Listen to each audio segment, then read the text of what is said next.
Olá, meus queridos psicólogos e psicólogas de todo o Brasil, sejam todos muito bem-vindos a mais uma transmissão incrível da nossa Rádio Saúde. Hoje falando de um tema importantíssimo para todos nós, inclusive para demais profissionais da área de saúde, mas hoje nós vamos iniciar com um momento maravilhoso com o nosso convidado de honra, Diego Gonçalves, doutor em psicobiologia. Mas, para começar, nós temos aqui uma presença ilustre, vindo diretamente do Oriente Médio, que vai ajudar aqui a gente a fazer a mediação desse programa espetacular, o nosso episódio número 01, do Quebrando a Resistência Terapêutica. Nós estamos aqui com o grande Stefano. Seja muito bem-vindo, Stefano, com você, o microfone da Rádio Saúde, para dar boas noites para o nosso público maravilhoso. Obrigado, Cásio. Para quem não me conhece, sou Stefano Farias. Estou aqui meio de metido, entre dois psicólogos, Vou tentar dar uma visão um pouco diferente, do que eles estão acostumados nesse universo, para contribuir um pouco com esse papo também. Joia! E Stefano está vindo com uma participação muito especial, porque ele vai justamente contribuir com aquele conteúdo, com aquela pergunta, com aquela dúvida que muitas vezes escapa do público mais especializado e que vai atender inclusive um outro público, que é justamente um público interessado nesse tema da quebrando a resistência. Stefano, a gente poderia agora inclusive apresentar o nosso convidado de honra, na verdade? O que é que você acha? Isso, a estrela do podcast, A estrela do nosso podcast, psicólogo pela Universidade Federal do Rio Grande do Norte, doutor em psicobiologia também pelo Departamento de Psicologia da UFRN, criador, idealizador, incentivador, fomentador, todos os verbos no infinitivo da clínica metacognitiva, referência em terapia cognitivo-comportamental no estado do Rio Grande do Norte e uma das referências no Brasil inteiro. A clínica metacognitiva está atuando há 5 anos no mercado com profissionais exclusivos da área de TCC e com psiquiatras, e agora oferecendo também demais serviços, como serviço inclusive de osteopatia. A clínica metacognitiva também faz um diferencial enorme, que é o curso de formação para profissionais psicólogos da área de TCC. E hoje ele está aqui para contar um pouquinho dessa história, desse empreendedor, desse psicólogo, desse cientista, desse coordenador de programa de mestrado. Já estou cansado de falar de tanta coisa como é. Estamos aqui com ele, o nosso convidado de honra, Diego Gonçalves. Obrigado, Cásio. Como é que vai? Tudo bem? Tudo jóia. Quem escuta Cásio falar acha que o currículo dele é menor do que o meu, mas na verdade é maior. Dá 2 no meu quase. Quase. Se Deus quiser que você fale pela boca de anjos. Por falar em boca de anjos, nós vamos agora escutar maravilhas dessa sua boca, amigo, porque o que nós queremos extrair de você é a sua experiência. Afinal de contas, nós estamos aqui com o intuito de oferecer serviços de melhor qualidade para o nosso público. E aí, Stefano, com você, meu querido, fique à vontade para fazer as honras para o nosso convidado de honra. Vamos lá, já vou começando me metendo aqui. Assim, a proposta desse podcast, quando a gente pensou, era justamente falar mais sobre pacientes que são mais difíceis de lidar, que são mais... em tratamentos mais difíceis, enfim. E Diego está trabalhando numa ferramenta, numa série de técnicas que se ajusta justamente para isso, Mas, assim, a gente viu todo esse currículo do Diego, mas sabe que provavelmente o começo não foi assim, Nem de longe. Na verdade, o começo foi bem complicado, Foi bem complicado, como sempre costuma ser com os profissionais. A gente não costuma acreditar na psicologia. E a minha primeira sala, ela era um Frankenstein, porque ela era móveis emprestados de vários familiares que nada combinava com nada. Então era o sofá da tia com a poltrona do pai, uma mesa do irmão, e foi assim que a gente montou o primeiro consultório. Era tão estranho esse primeiro consultório que o ar-condicionado da minha sala era de madeira. Eu acho que nem existe mais ar-condicionado. Eu conheço aquele de caixinha, eu também. Mas de madeira, isso é inédito era de caixinha, só que ele era de algum jeito, ele era de madeira. Esse ar-condicionado. Ele já foi emprestado de uma pessoa aí, que eu não sei ninguém foi que emprestou esse ar-condicionado, mas era bem esquisito, bem estranho. Agora, mesmo antes disso, isso aí já tá dando um passo um pouco além, provavelmente já estava formado quando fez esse primeiro consultório. Sim. Mas, dando um passo para trás, como é que foi para você, por exemplo, entrar na psicologia? Foi uma coisa fácil? Não sei se você já veio em uma família de psicólogos e foi uma coisa natural, ou realmente você teve que quebrar alguma barreira aí nesse começo? Então, o início foi muito complicado. Na verdade, assim, eu dizia que eu fazia turismo, no ensino médio. E aí eu tinha uma condição psicológica, eu era uma pessoa muito tímida, né? Até uma condição que eu falo bastante sobre isso. Eu tinha uma timidez muito forte e resolvi fazer terapia por conta disso. E eu gostei. Poxa, legal. Isso antes de escolher psicologia? Isso no ensino médio. No ensino médio. Eu não tinha noção do que fazia um psicólogo. Eu não tinha medida de como trabalhava um psicólogo. E por a sua própria dor de ser tímido e não conseguir fazer algumas coisas, você procurou um profissional? Exatamente, exatamente. E comecei a fazer terapia, gostei e falei, não, vou fazer vestibular para psicologia. E aí comecei realmente a me debruçar, até durante o próprio ensino médio eu pegava algumas informações extras sobre o mundo da psicologia para me entender um pouco, e cada vez mais realmente eu fui vendo que era aquilo que eu queria. Meu pai não queria, se ele ver ele vai dizer que é mentira, mas é verdade, ele não queria não, tá? Ele queria que eu fosse advogado, até porque ele via na época direito era uma profissão, ela era muito bem aceita, né? E as pessoas assim, ainda hoje é aceita, mas tinha um know-how financeiro, as pessoas ganhavam mais dinheiro naquele período, pareciam ganhar mais dinheiro naquele período, ou era mais uniforme, né? Mais pessoas ganhavam dinheiro com direito. Ele achava que fazendo direito eu poderia ter uma vida financeira digna. E aí eu teimei. Toda vez ele ia me deixar no cursinho, deixar na escola, ele ia conversando, se eu já tinha pensado direitinho, realmente, se era isso que eu queria, se era psicologia. E eu dizia que sim, eu realmente queria psicologia. E teimei e fiz psicologia. Você lembra, não sei se tem alguma história, alguma coisa para ilustrar, mas qual era a visão, qual era o senso comum de psicólogo naquela época, né? Tinha alguma coisa, porque a gente pensa, meu pai queria que eu fosse advogado porque dava dinheiro, né? Ou talvez médico, ou talvez engenheiro, que são profissões meio que, né, que o pessoal pensa que dá dinheiro, tem futuro, tem carreira, enfim. Mas não sei qual era a visão que tinha do psicólogo naquela época. Era bem aquela visão de que psicólogo é coisa de doido, né? Psicólogo é coisa de doido, então assim, as pessoas não queriam o estigma, como não queriam o estigma, não queriam fazer psicologia. A lógica, na verdade, era bem por aí. Entendi. E o início da vida profissional, de fato, sempre foi muito complicado, sempre foi muito difícil. Então, não era fácil você... Eu acho que o que representa bem foi quando eu passei no vestibular. Eu passei no vestibular, fui para a loja do meu pai, fui dizer que eu tinha passado no vestibular. Chegando lá, tinha uma cliente dele, e aí meu pai foi e disse, olha, ele acabou de passar no vestibular. E ela disse, pra quê? E ela esperando que eu falasse que tinha sido medicina, né? Algo do tipo. Eu disse psicologia, ela vinha assim animada, ela deu uma murchada, né? Ela disse, olha, você vai morrer de fome, mas é uma profissão linda. Primeira coisa que ela disse. Inclusive também era conhecido como uma profissão exclusiva de meninas, né? De mulheres. Isso, ainda tinha essa questão também. Exatamente. A minha turma até que menos, mas realmente, tipicamente, era bem mais feminino, né? Era bem mais feminino. Hoje não, hoje tem bastante homem fazendo psicologia. Entendi. Só para ilustrar, mas assim, parece, né, um pouco... Os tempos mudaram um pouco e até a área. Eu fiz engenharia de produção. Sim. E na época eu sofri mais ou menos a mesma coisa. Eu ouvi comentários desse tipo, né? Você tem certeza que você vai fazer?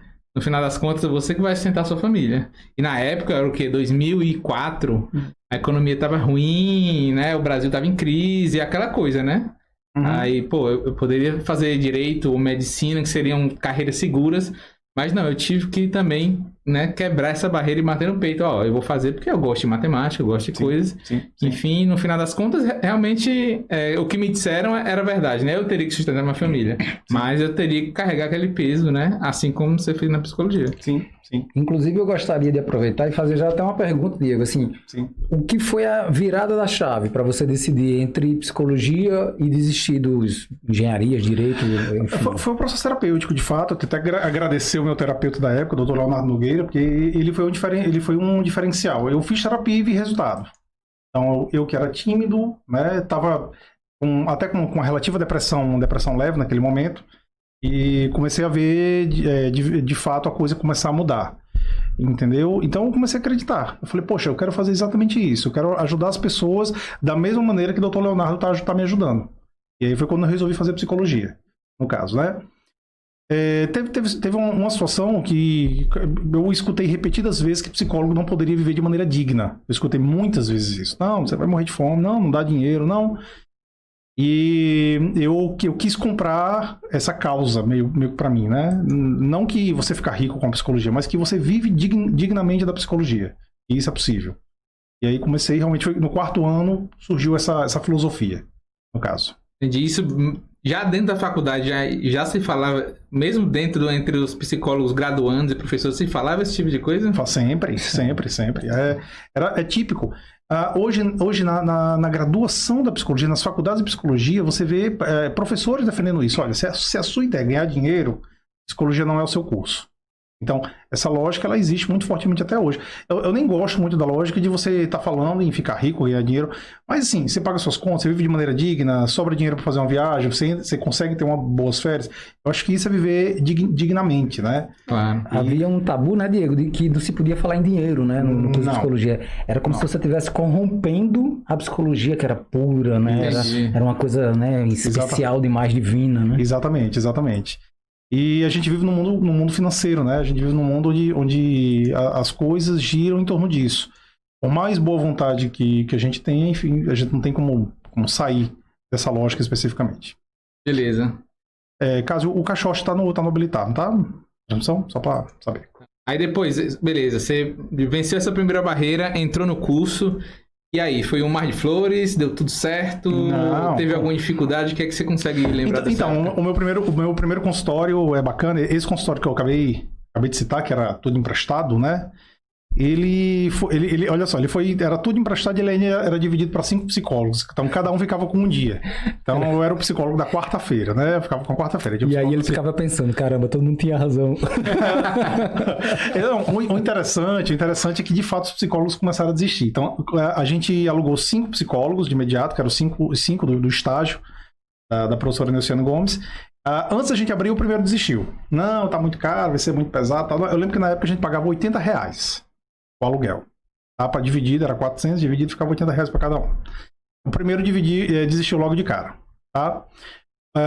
Eram 4 amigos, né? Depois de 6 meses houve uma cisão, ficou 2 e 2.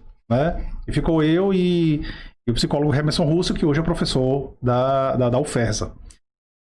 E Hemerson, ele ficou comigo durante um bom tempo. Ele ficou comigo, acho que 2, 3 anos. Depois de 3 anos, ele passou na UFERSA e eu fiquei sozinho. Então, Você assumiu a sala, então? Assumi a sala inteira. Eu assumi a sala inteira. E assumiu o custo também dela, né? Assumi o custo também. Então, os 80, já não era 80, de 80 passou para 200, 200 passou já para 400, já foi tendo aumento, né? Já estava 500 e tanto. Então, isso foi durante a graduação ou já estava formado? Isso já estava formado, isso já estava, esse momento com o Hemerson, a gente tinha uns 2 anos de vida profissional, 2 a 3 anos de vida profissional. Eu estava no doutorado, né, depois da graduação. Uma maneira que eu pensei que eu poderia realmente ter a vida digna era fazendo pós-graduação, que aí eu seria professor. Sendo professor, eu acho que as coisas poderiam crescer um pouco mais também. Agora, quando você saiu da graduação, você já foi atender na clínica direto? Como é que foi? Você já conseguiu, já tinha lista de espera de paciente? Como é que foi essa transição olha só, da academia? O meu primeiro paciente eu recebi com 15 dias de clínica de consultório aberto. 15 dias. Então, assim, a gente começou em janeiro mesmo, né? A gente pediu antecipação de diploma na época e tudo mais. E com 15 dias eu tava com o meu primeiro paciente. Opa, olha legal, aí. Bom. Vai dar bom esse negócio. O segundo paciente foi em julho. Então, você passou 6 meses com um paciente. Eu passei 6 meses com um único paciente. Era um caso difícil. Exclusivo, né? Dedicação exclusiva. Dedicação exclusiva, o cara era pra pagar quintuplicado, né? Mas, inclusive, um caso bem difícil, né? Um caso realmente bem puxado. O segundo paciente apareceu em julho, tá? Deixa eu fazer só uma pausa. Eu fico imaginando que você passou aí uma barreira para entrar, né? Isso. Você passou aí 5 anos, né, na graduação, enfim. E depois de você graduar, você conseguiu um paciente e passou 6 meses com esse paciente. 6 meses com esse paciente.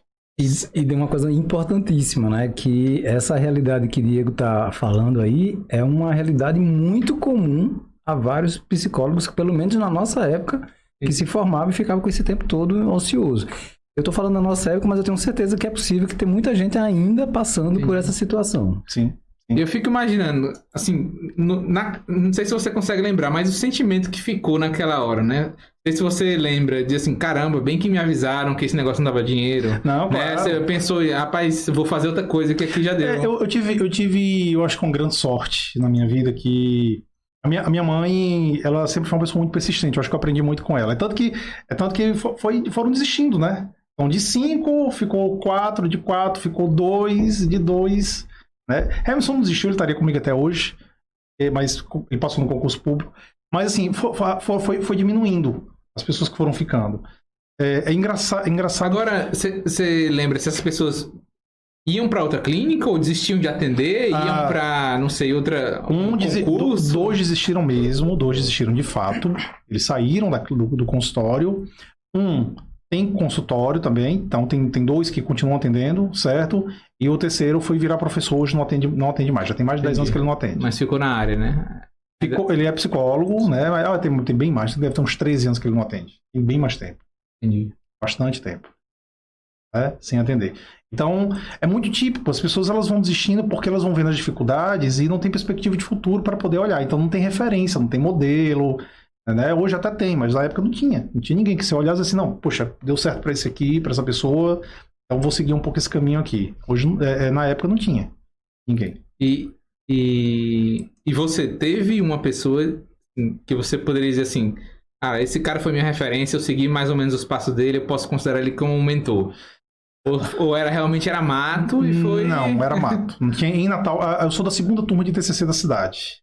Antes, só tinha tido a turma aqui que vem Alisson Barros, Juliana, né, Domiciano, e aí a minha 2ª turma. Então, assim, não tinha referência nenhuma, não tinha ninguém. A professora Nelciane Gomes, né, que é uma sumidade em TCC, ela era da universidade. Então, assim, não tinha nenhum tipo de referência comercial para poder a gente começar realmente a montar uma clínica. Então, a gente montou realmente do zero.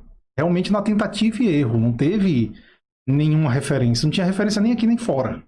De como realmente dar seguimento nesse trabalho.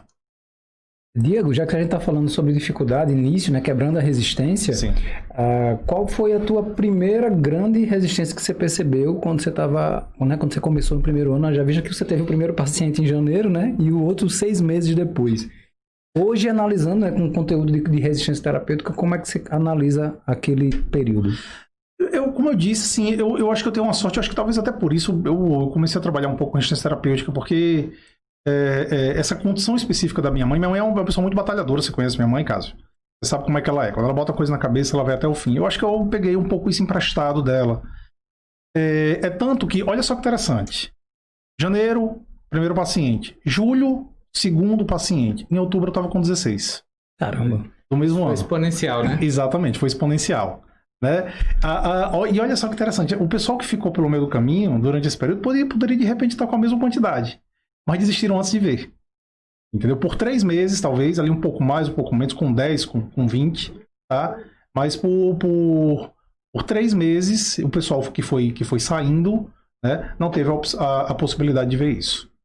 Falando um pouquinho de exponencial, talvez as pessoas não entendem muito bem o conceito, mas elas acham que é uma coisa linear, né? Isso. Eu vou conseguir um paciente no primeiro mês, 2 no segundo, 3 no terceiro. Né? Mas o conceito de exponencial é o quê? Você consegue 1, depois de 6 meses você consegue o segundo, mas no terceiro mês provavelmente você está com 5, no quarto mês você está com 15. Né? O cérebro humano ele não consegue visualizar o exponencial, porque é uma coisa, né? Ele é muito linear. Exatamente. Então, por isso, talvez as pessoas que não enxergam, já vão, não vou esperar tanto tempo para botar só mais um paciente, mas eles talvez não seja só mais um paciente, mas sejam 3, 4, que cada um traga mais um. Exatamente. No final das contas... Até porque cada paciente ele tem potencial de encaminhamento, né? Então, um paciente que vem, ele vai encaminhando 2 e o outro... Aí tem uns 3 ou 4 que não encaminha, mas tem uma galera que encaminha 4, 5. Então, às vezes, eles têm um poder de encaminhamento que você sozinho não tem como ter. Então, a coisa vai agregando. E eu tenho até uma frase que eu digo muito, que existe um número base, que é o de 15. Né? 15 pacientes, dificilmente o terapeuta ele desanda. É muito difícil ele desandar. Então, com 15, a coisa vai tocando quase que sozinha. Né? Então, vai aumentando. Você vai notando de 15 para 16, 16 para 20, 20, e assim a coisa vai crescendo. Agora, às vezes a dificuldade é vencer essa barreira, é ultrapassar essa barreira. Mas depois que ultrapassa, realmente a coisa evolui de uma maneira bacana. Entendi. Só para fechar essa parte da graduação, como você disse que assim que, enfim, nos primeiro ano, né, você já conseguiu 15 pacientes, qual era seu perfil? Você era aquele cara CDF, que sabia de tudo, que gabaritava todas as provas, saiu com ira lá em cima, ele se dava bem com todo mundo, era bom em relacionamento, enfim. Você acha que saiu 100% preparado da faculdade para, assim, performar do jeito que você performou? Excelente pergunta. De forma nenhuma. Eu fui um aluno de graduação intermediário. Eu nunca reprovei, mas passei longe de ser laureado. Então, geralmente ali eu era aluno que tirava 7, 8. Tá? Às vezes procrastinava bastante atividade. Entendeu? Se eu pegar, se a gente trouxer um colega meu de turma, a gente vai rir muito, porque eles vão falar dessa procrastinação. Era muito comum eu chegar no dia da prova e dizer, ei, o que é que cai? Vamos fazer a prova hoje. Então, isso aconteceu algumas vezes. Tá vendo como o mundo muda? A diferença pra engenharia é que a minha média que eu queria era 5, não era 7. Não. Então, isso acontecia algumas vezes, algumas situações desse tipo. Mas, já no mestrado, a coisa mudou de figura, porque eu tinha um motivo pelo qual eu tinha que me dedicar, certo? Eu criei uma filosofia na minha vida, eu criei um planejamento. Então, no 4º ano, eu lembrei daquela primeira frase da senhora que disse que eu não ia ganhar dinheiro e que eu não ia viver de maneira digna. Então, eu lembrei disso. E aí eu disse, rapaz, olha, já teimei meu pai, certo? Já estou no curso que eu quero, agora eu tenho que dar meu jeito. Fazer acontecer, né? Agora eu tenho que fazer acontecer. Provar. Entendeu? Priscila, psicóloga, tá dizendo que você devia ser da galera do fundão. Não sei se... eu era do fundão, mas era do fundão quietinho, não era do fundão bagunceiro, não. Né? Eu conheci a Aline, inclusive, porque nós dois era do fundão, viu, Cássio? Então era eu e a Aline era do fundão. Por isso que a gente casou. Por isso que deram tão bem. Pois é. Aí eu lembrei disso e eu fui fazer mestrado. E aí no mestrado meu rendimento foi assim, mudou da água pro vinho, né? No mestrado realmente meu rendimento era outra, a dedicação também era outra, também o nível de cansaço era outro. Então, isso acontecia de maneira muito forte, né, essa dedicação. E a dedicação foi tão relevante que eu tinha uma média específica que eu podia passar direto para o doutorado. Eu não tenho mestrado. Eu entrei no mestrado, mas não tenho mestrado. A média é 9. E minha média no fim do mestrado, né, no fim do primeiro ano de mestrado, era 9,025. Ui! E aí eu consegui passar pro doutorado. Direto. Então, e aí olha que legal. Então não sou mestre, eu sou doutor. A galera tá perguntando aqui, achei que era do CDF, era do fundão, né, tal. E aí é legal porque ele já quebrou a primeira resistência, né? Ou seja, não é porque eu era mediano que eu não posso ser o cara. E ele se transformou no cara, né? Olha aí que bacana. O cara é bondade sua. Eu lembro que você até me contou uma história que, não sei, que eu tinha dificuldade de apresentar trabalho, né? Não, eu era muito tímido, né? Como eu disse, eu fiz terapia por conta disso. Então, assim, no ensino médio, eu venci a timidez de me comunicar com as pessoas. Foi justamente no ano específico que eu comecei a namorar com a Aline, né? A Aline, que é psicóloga aqui da Metacognitiva, minha esposa.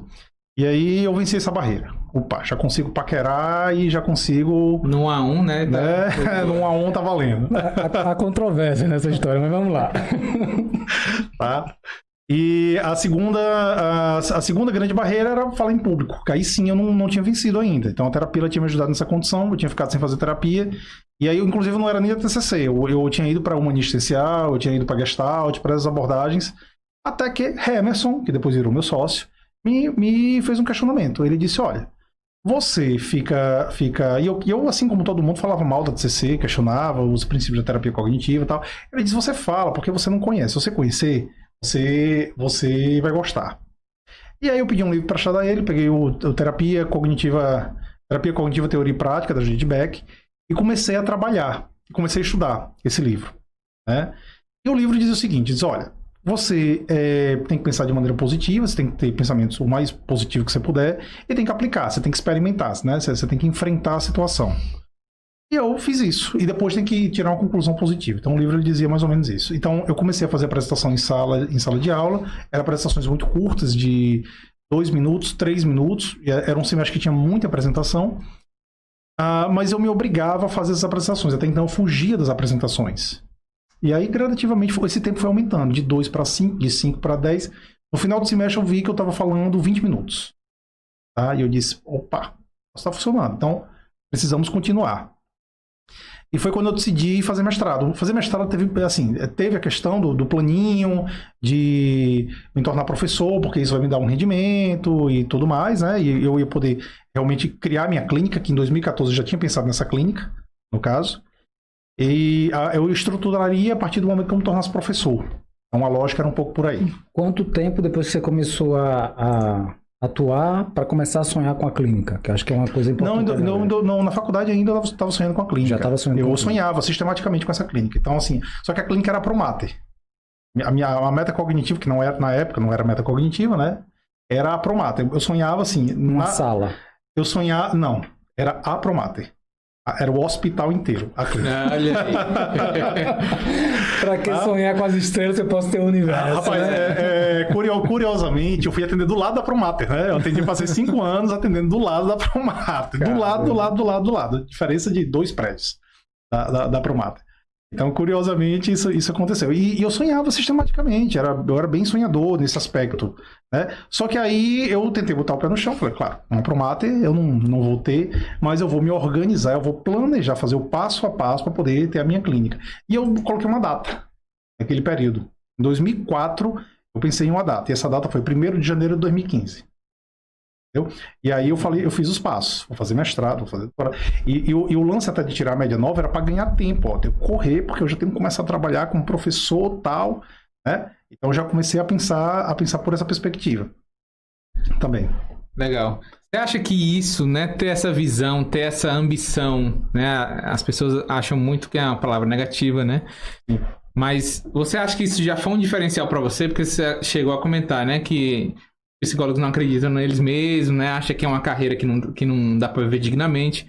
Só em você pensar dessa forma, né? De fazer um planejamento de 10 anos. Você acha que é um diferencial para você chegar onde chegou hoje? Não, fez toda a diferença do mundo, na verdade, né? Porque os passos, eles foram engraçado que os passos foram atingidos mais ou menos no período do planejamento, entendeu? Então, eu pensei, né, em fazer o mestrado em 2005, eu dei entrada no mestrado ainda fazendo a graduação. Eu entrei no mestrado na época, podia, hoje não pode mais. Eu descobri. Eu cheguei na coordenação, sabia que tinha um diploma de bacharel em psicologia e perguntei qual o diploma de bacharel em psicologia. Bacharel é pesquisa. Eu posso dar entrada no mestrado? A coordenação disse, não sei. Falei, verifiquei para mim, por gentileza. Eles verificaram e eu podia. Então, eu fiz o 5º ano do curso de psicologia e mestrado ao mesmo tempo. Cortou caminho aí, né? Cortei caminho. Até então, que eu era um aluno mediano, né? Eu comecei a falar, opa, agora eu tenho motivos para poder realmente ir atrás dessa condição e realmente fui. Então, cortei esse caminho. No mestrado, eu tirei lá a média 9,25. Aí foi realmente quando o rendimento acadêmico começou a aumentar. Até então, na graduação, ele não era exatamente dos melhores. Eu tirei a média lá 9,25 e aí fui pro doutorado. Entendeu? E aí fiz doutorado, terminei o doutorado em 2009. Né? Curiosamente, no dia do psicólogo, sem ser planejado, foi dia 27 de agosto de 2009. Também. Deixa eu fazer uma pergunta que talvez esteja passando aí Não sou psicólogo, mas é a primeira coisa que veio na minha cabeça. Precisa ter mestrado, precisa ter doutorado para ser bem sucedido na psicologia? De forma nenhuma. Na verdade, esse caminho ele funcionava muito bem na época. Na época ele funcionava bem porque na época a gente passava longe de ter os recursos que a gente tem hoje, a gente passava longe de conseguir realmente o desenvolvimento profissional que a gente consegue hoje. Mas obviamente que não precisa. Né? Então, se você for parar para ver, alguns dos psicólogos que mais cresceram em Natal, na atualidade, eles têm, no máximo, especialização.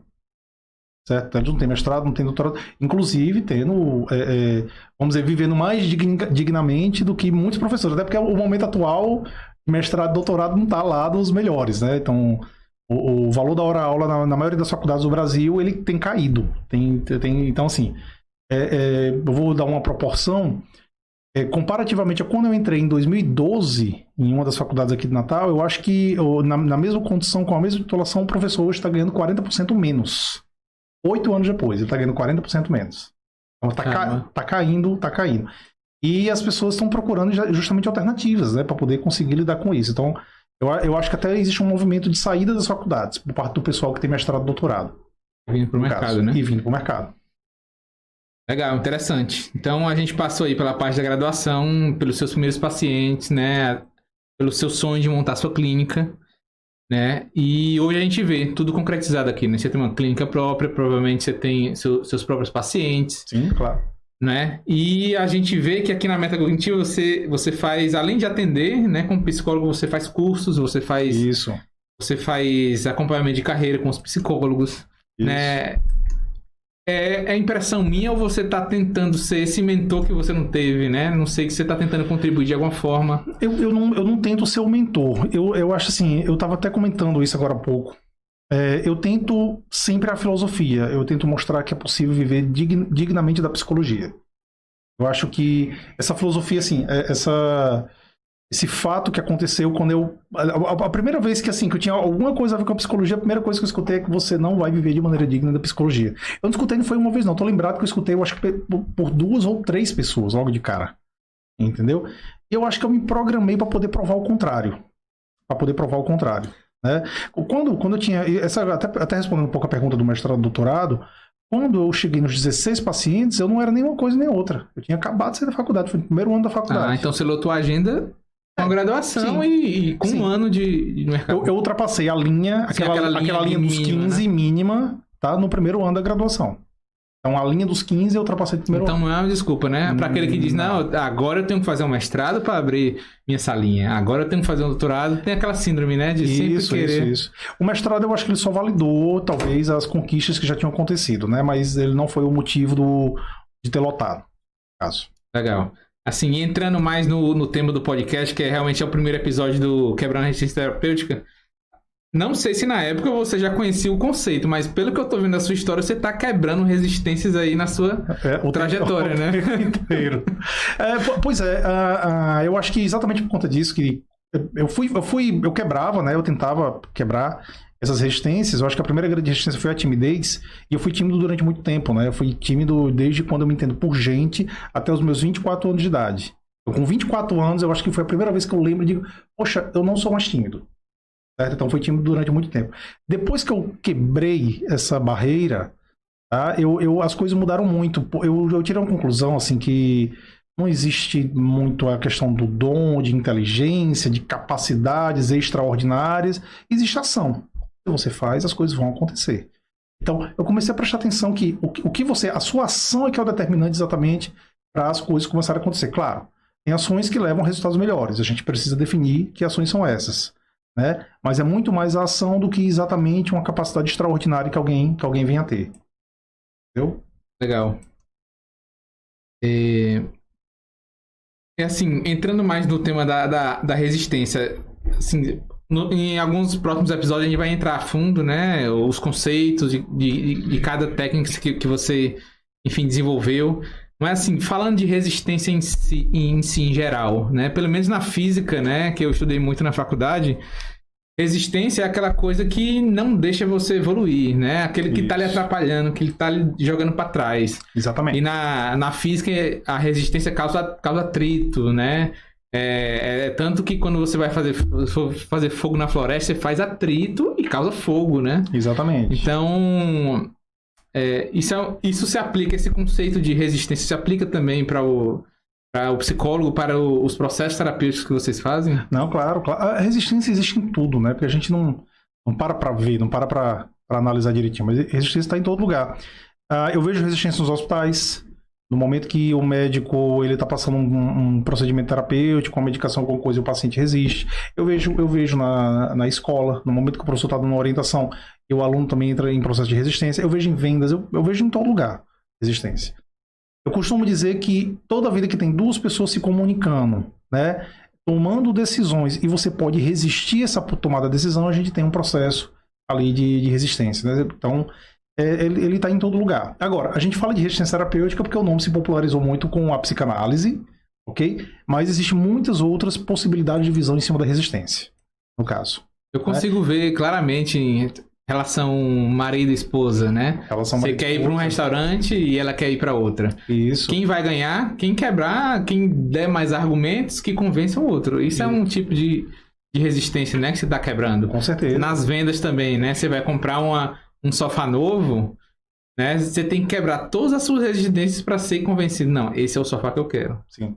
Tem a cor que eu quero, né? Tem o tamanho que eu quero, tem a forma de pagamento que eu quero.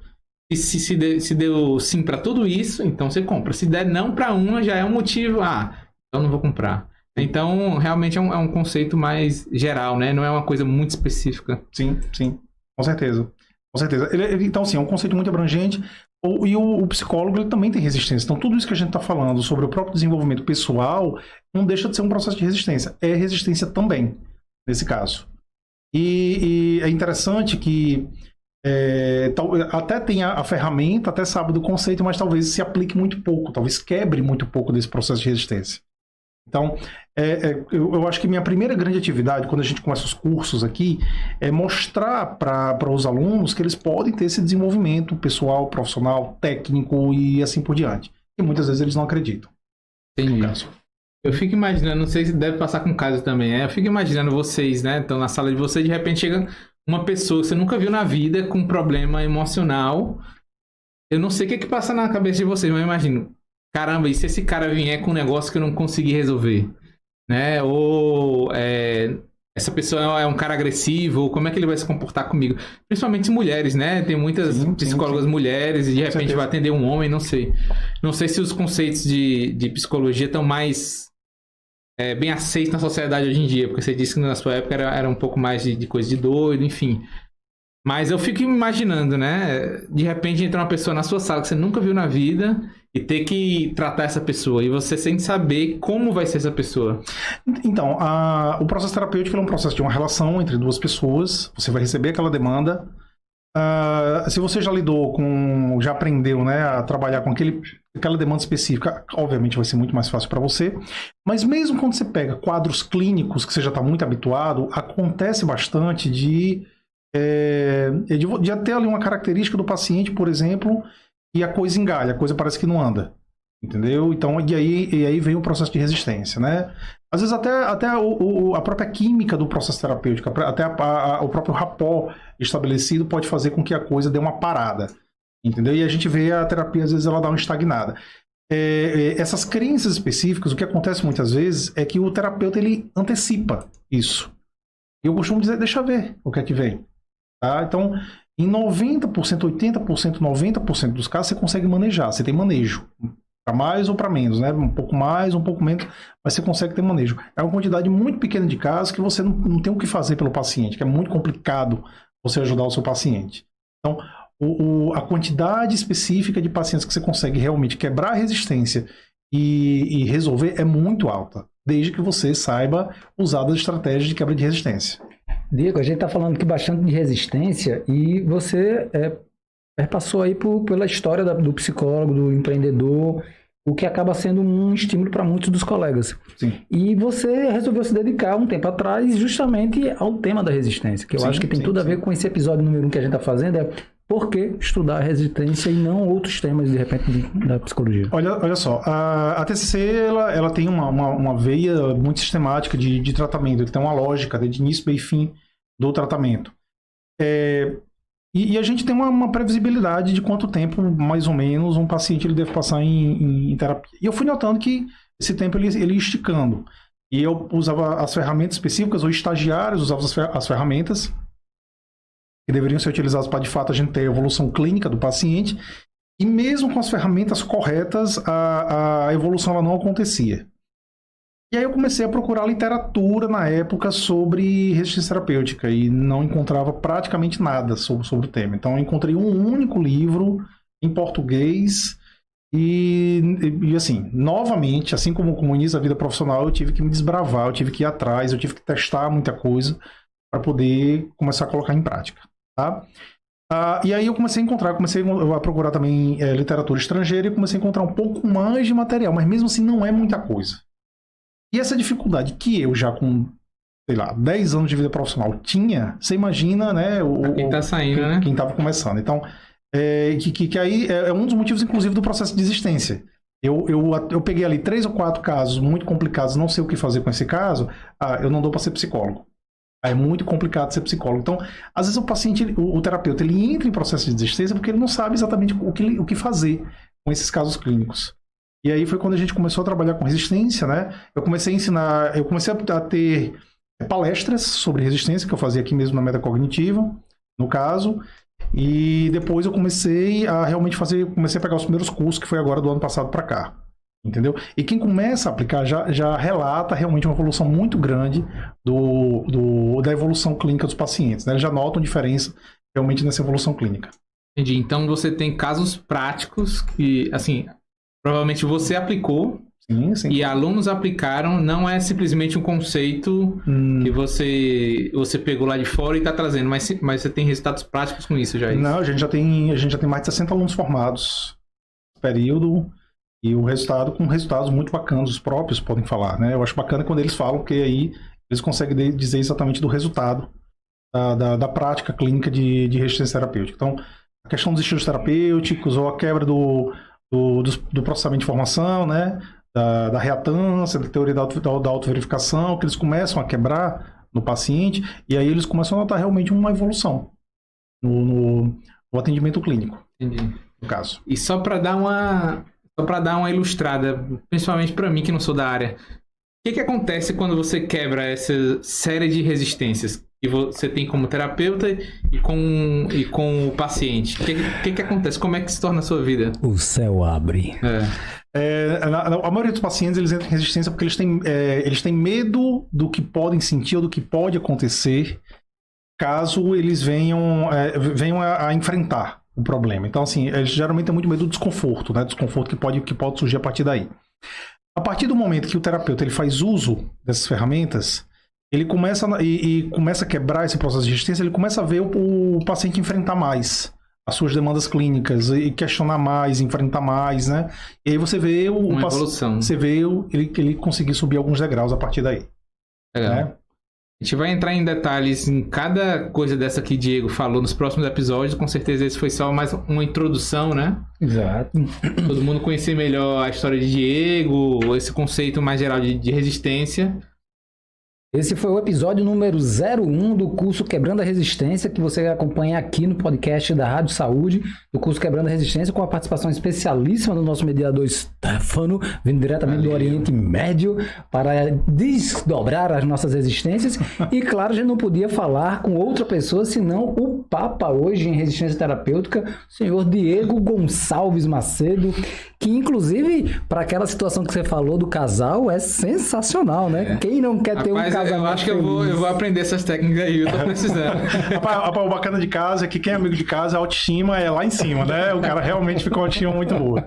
Pessoal, muitíssimo obrigado pela sua participação, pela sua paciência, pela consideração, pelo apoio para esse projeto sensacional que é o Quebrando a Resistência, projeto idealizado pelo Dr. Diego Gonçalves e que está aqui disponível para vocês pela tecnologia, pelo conhecimento, pela disponibilidade dos nossos canais da Rádio Saúde, da Metacognitiva no Instagram, Facebook e todas as redes sociais. Diego, últimas palavras, querido. Bom, esse na verdade é o primeiro de alguns episódios que a gente vai começar a fazer tanto sobre resistência terapêutica e sobre temáticas relativas a desafios clínicos, né? E pedir que participem, estejam presentes, né? Eu tenho certeza que é um tema de uma relevância ímpar para qualquer psicoterapeuta e tem muita informação nova, muita informação que os profissionais não conhecem e que a gente pode estar agregando na vida deles. Sensacional. Então, Stefano, muitíssimo obrigado, meu querido, pela mediação maravilhosa. Obrigado, Diego cara. vai fornecer todas as pílulas de conhecimento que vocês precisam a partir de hoje, do episódio 01 aqui do Quebrando a Resistência. E a gente vai ficando por aqui, né? Nessa segunda-feira maravilhosa, né? Onde nós vamos desdobrar e quebrar todas as resistências, todos os obstáculos. Muitíssimo boa noite e uma ótima semana para todo mundo.